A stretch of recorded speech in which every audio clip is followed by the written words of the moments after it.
Homestead, how the heck are you? I see the Civil War didn't start or the world come to an end because we lost the electric grid today. Or at least so far, it's pretty early in the morning. So I'm still on my Friday night kind of thing. Anyway, I had a few videos I wanted to put up. This one's going to be about some viewer comments to answer a couple of questions that was put out there. And I figured it's easier than sitting there typing half the night. So let's get started on it.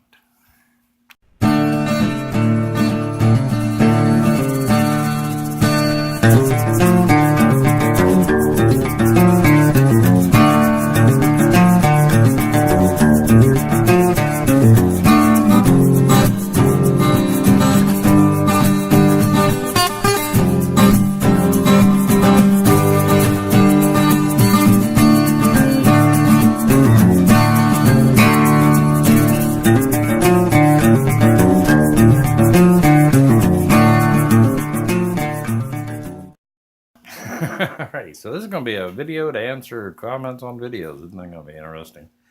Some of them I got was pretty fascinating. And a couple of them was just about some common information. One of the videos comments that I got was some people, I'd gotten several of these asking about bulls and breeding cattle and so forth. And I'm going to do a video tonight about that. So I'll have that coming up right behind this one because it's a little more in depth of the why nots to, and so forth. But yeah, first one came in from a lady who was, I am assuming a lady from the name, but it could have been a guy too, asking about where's good places to advertise you have cattle for sale or to sell your cattle. The USDA auction is a good one. And you can go out online, look up USDA auctions, and they break it down by state and area and so forth, and you can get an idea of which ones. Check several of them because here in Tennessee, there'll be a price change between the more northern auctions and the more southern auctions. And you want to kind of track that a little bit. Plus, they'll give you a fairly decent idea of market value of your animal. Okay. Craigslist for direct. You'll do a lot of direct farm-to-farm sales through Craigslist. Their farm and garden section is utilized by a lot of farmers. Okay, and people looking for livestock equipment. Yada yada yada. Funny story about that. I had some cows up for sale, and this lady was interested in a steer. But I guess she'd heard so many nightmarish stories about Craigslist. Could you bring the cow down and meet me at a police station? I told her, no, ma'am. I said, number one, transporting animals, I said, that's stress on the animal. I said, and so I don't transport them all over the place just to show the cow. I said, told him at that time I was married, and I told him, I'll tell you what time my wife will be present. I said, so, if you see this car in the driveway, she's here. I said, but I'm not loading up an animal to take it down to the police department so that you can look at it and decide whether or not you're going to buy it. Wow. Yeah. I don't know. I can understand her concerns, okay? But yeah, that was kind of interesting. Some of the radio stations here have a classified section. They're agricultural sections, and they'll have on there, so and so selling, 10 head of cattle or whatever.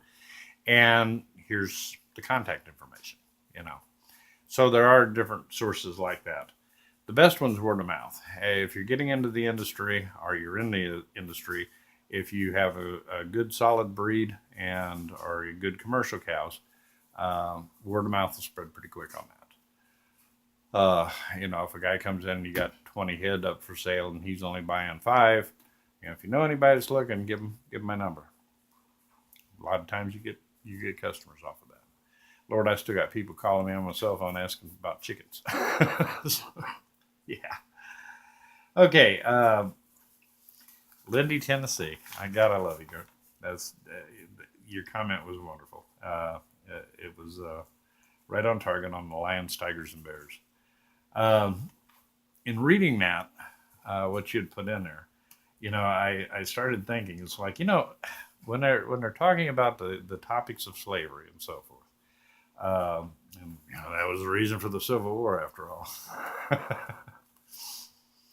um, it hit me reading your comment. It's like, most of the white Europeans that came to this country came here as indentured servants. They served as slaves for 7 years, and then were given a small stipend and turned loose in the year of Jubilee, just like Scripture says. I did a little research on this a while back, and a lot of the people don't think about that. There was a lot of blacks that served with the Confederacy, black farmers, freemen. Where'd they come from? That was my question. Wait a minute.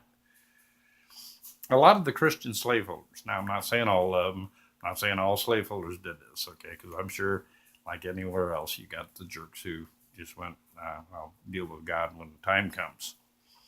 But a lot of black slaves were also set free in the year Jubilee, much like the Bible said.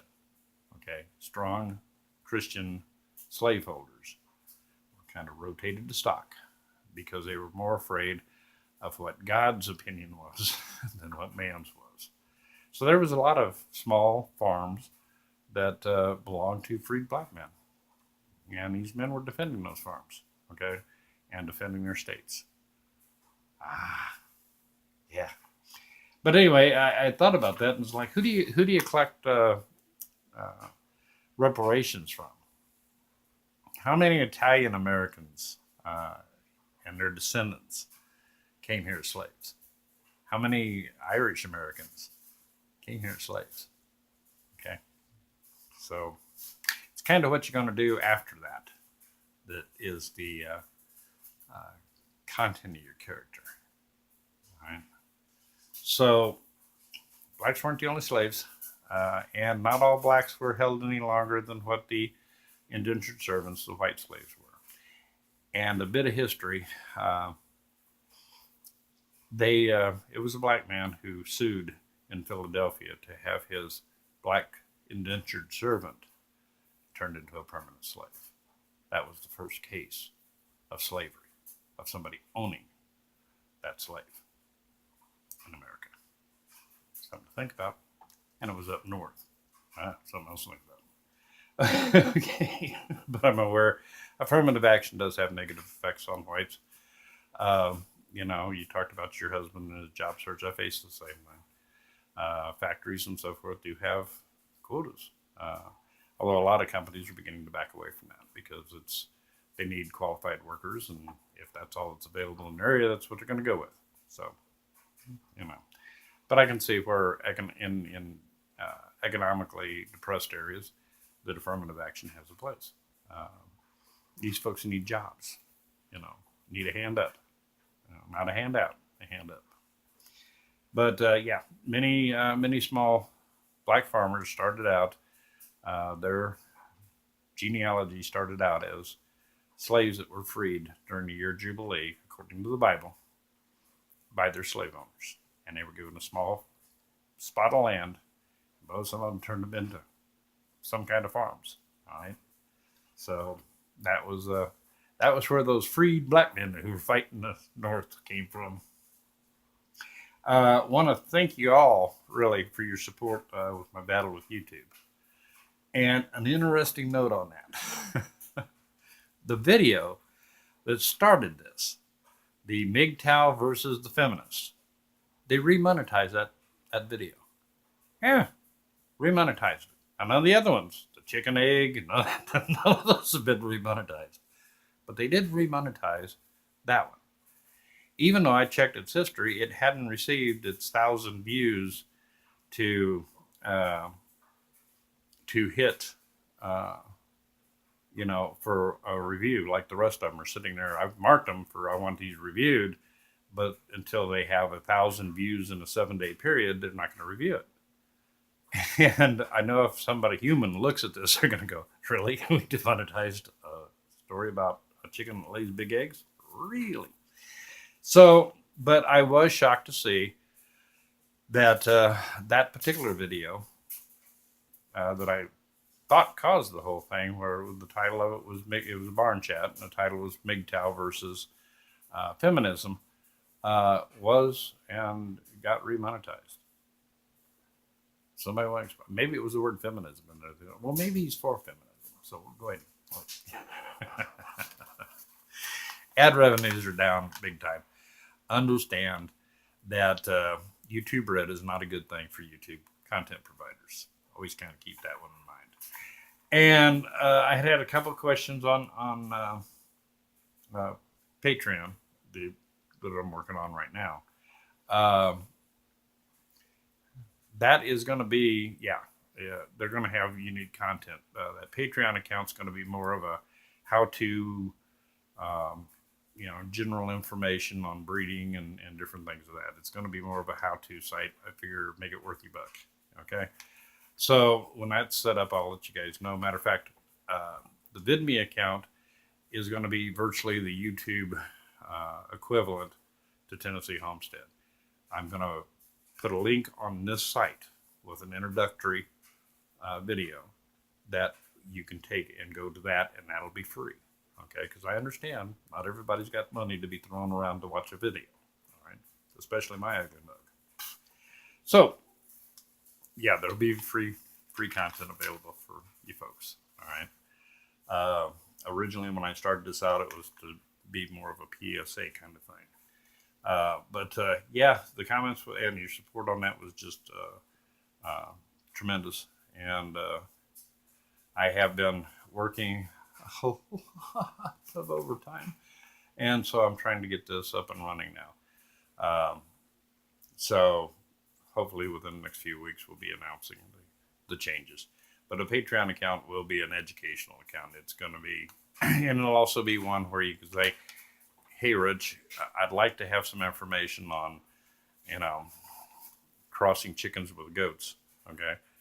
And I'll try to see what information's out there about crossing chickens and goats and put that up as a video for you. So that's kind of how the Patreon account will work. Plus general information, stuff of that nature. Barn chats and just general rants and raves will be on the VidMe account. So as soon as I get those up, we'll start posting the links over here on YouTube. I don't know what the heck's going on YouTube. I really don't. But I've heard from a lot of the different content providers that this is really becoming an issue to a lot of them. There's some big content providers out there that have research staffs and producers and cameramen and and they got expenses, and YouTube's killing them right now, and for some pretty frivolous reasons. And nobody can really get their finger on what it is that is triggering this YouTube bots. Bigger accounts have had more success with it, mainly because they've got the viewership. Okay, they get 1,000 views a day on their videos. Okay, so they get immediately reviewed by YouTube, and YouTube usually goes, "Yeah, it was stupid. Let's remonetize it." Smaller guys, we're just host. We don't even get a review, until a video gets 1,000 views in 7 days. They won't even look at it. It's just, but to remonetize the one controversial video that I really thought was going to be what caused this problem, they remonetized that without, I didn't even put a request in to remonetize that. Figure that one out. I guess the next time the bot went through, they decided they liked it. Probably, like I said, the word feminism. I don't know. I'm as confused as they get about it. So, the local auctions for cattle is a quick way, an easy way. Craigslist, you'll get more money selling your cattle, okay, because it's a farm-to-farm sale. They're going to come, the farmer's going to be looking at your operation. So, if you got a clean operation, it's going to impress them, and they're going to be willing to pay more for your livestock. Okay, so keep that in mind. And some of the comments I've been going down and kind of hitting the hearts on a lot of them because they're really cute, and I appreciate the support. And Matter of fact, I was very flattered. Very flattered. Patera over at Appalachia's Homestead left a comment saying, "I'll be your first Patreon." Bless her heart. She's just a wonderful lady, and I love her to death. And if you haven't ever went by Appalachia's Homestead, which I'm sure you probably have, she does great things and very good people. Okay, good people. So show her some love. And I was very flattered by that. I was like, wow, she's a big star. So, but it's kind of fun to handle some of these comments this way. So if you have questions and stuff, and like I said, I had a few on cattle breeding that I'm going to do a video about now, and get that out to you. It's right behind this one. So, but that's kind of it's really shorter for me. I am a very slow typist. I mean, I'm a hunt and pecker kind of thing. It takes me forever to type. So I just admire people who are good typists. That's a talent I never learned. So especially text messaging, forget it. That finger does not work on that phone. It's like, call me. It takes me an hour to get that typed out. So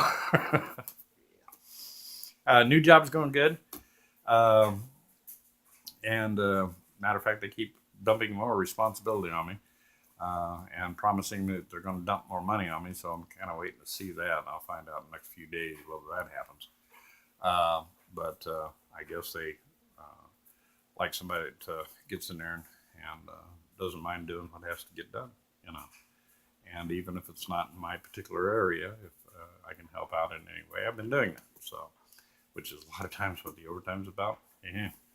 I'm not even working in my department. I'm out helping out in the department where half the workers didn't show up that day.